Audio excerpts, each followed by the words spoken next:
तो निगाहें मध्य पूर्व पर हैं। पश्चिमी इंटेलिजेंस सोर्स ये कह रहे हैं कि ईरान एक बार फिर तैयारी कर रहा है। ईरानी मिसाइलों के निशाने पर इजरायली सैन्य ठिकाने हैं। इस बार जो हमला होगा वो पिछले महीने के हमले से कई गुना बड़ा होगा।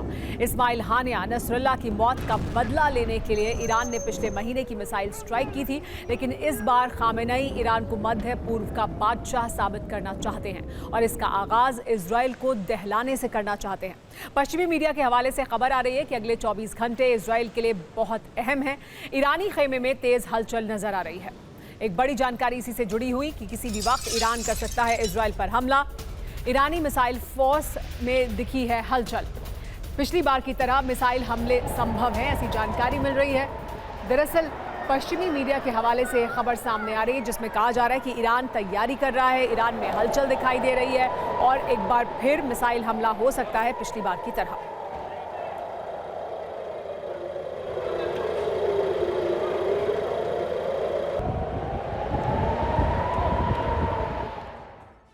तो ईरानी हमले का अगला अध्याय क्या होगा, ये जानकारी इस वक्त हर कोई जानना चाहता है। पहले कभी इस्तेमाल नहीं हुए हथियारों से हमले होंगे, ऐसा कहा जा रहा है। पहले के मुकाबले ज्यादा तीव्रता वाले हथियारों का भी इस्तेमाल होगा।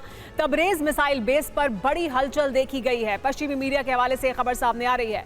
तबरेज मिसाइल बेस से मिसाइलें ट्रांसपोर्ट की जा रही हैं। खुर्माबाद मिसाइल बेस पर 200 से ज्यादा मिसाइलें तैनात कर दी गई हैं। केनियन मिसाइल बेस पर भी 100 से ज्यादा मिसाइलें तैनात की गई हैं। तो अलग अलग जगह मिसाइलों को तैनात किया गया है। एक जगह 200 से ज्यादा, एक जगह 100 से ज्यादा मिसाइलों को तैनात किया गया है।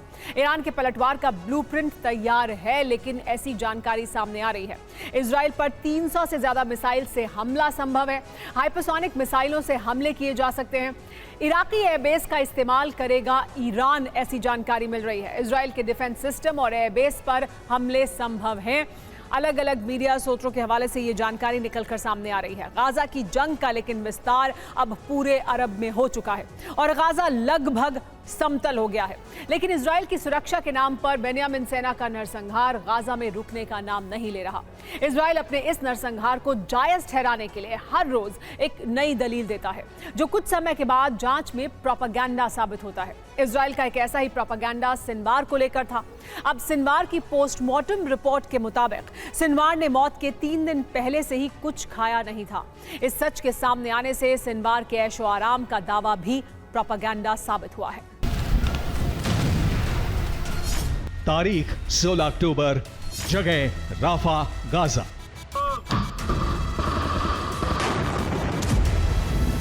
सोलह अक्टूबर की इस तस्वीर को गाजा कभी नहीं भूल सकता। यह हमास के पूर्व चीफ याह्या सिनवार का आखिरी वीडियो था। यह वीडियो उस ड्रोन में लगे कैमरे से शूट किया गया जिसे इस इमारत में हमास लड़ाकों की टोह लेने के लिए भेजा गया था।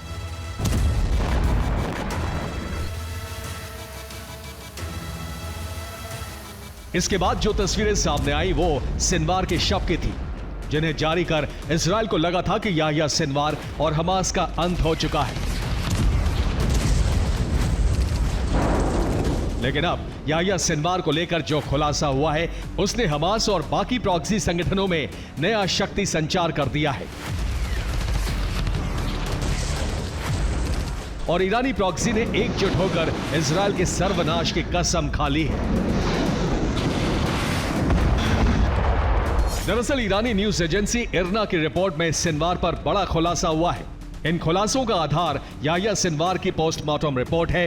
दावा है कि मौत से 3 दिन पहले सिनवार ने कुछ नहीं खाया था, यानी सिनवार मौत से 72 घंटे पहले से भूखा था। सिर्फ इतना ही नहीं, उसके साथ मौजूद लोगों के भी भूखा होने का दावा है। सिनवार की मौत को लेकर हुए इस खुलासे के बाद पूरी दुनिया में इजरायली सरकार और सेना पर सवाल उठ गए हैं।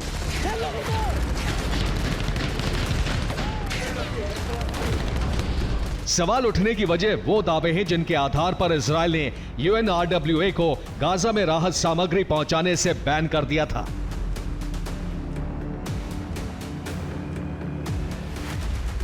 उनतीस अक्टूबर को इजरायली संसद में एक बिल पास किया गया था।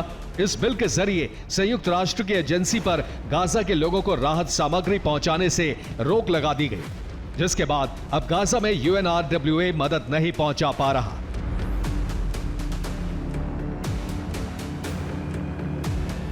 दरअसल इजराइल दावा करता रहा है कि संयुक्त राष्ट्र और दूसरे देशों से जो मदद गाजा पहुंचती है उसे हमास लड़ा के आम फिलिस्तीनियों से लूट लेते हैं।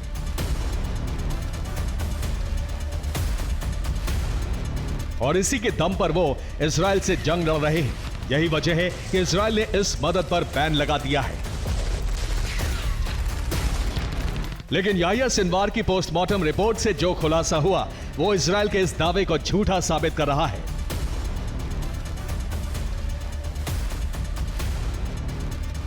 याह्या सिनवार की मौत 16 अक्टूबर को हुई। रिपोर्ट के मुताबिक उसे 3 दिन से खाना नहीं मिला था, जबकि इजराइल ने UNRWA की गाजा में मदद पर रोक 29 अक्टूबर को लगाई। सवाल उठता है कि अगर वाकई हमास लड़ा के राहत का सामान लूटते हैं तो याह्या सिनवार 3 दिन से भूखा क्यों था?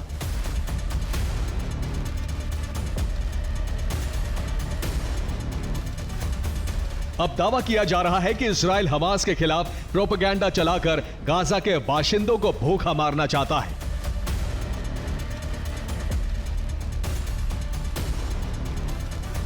ताकि वो हमास लड़ाकों के खिलाफ हो जाएं और जंग में इजराइल की मदद करें।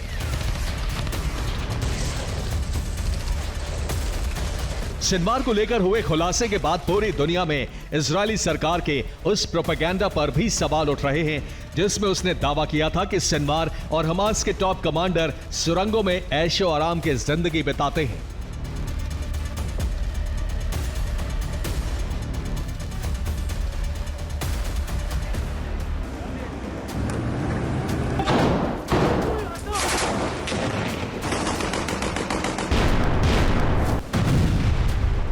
लेकिन सवाल है कि सिनवार से जुड़ी यह रिपोर्ट सामने कैसे आई?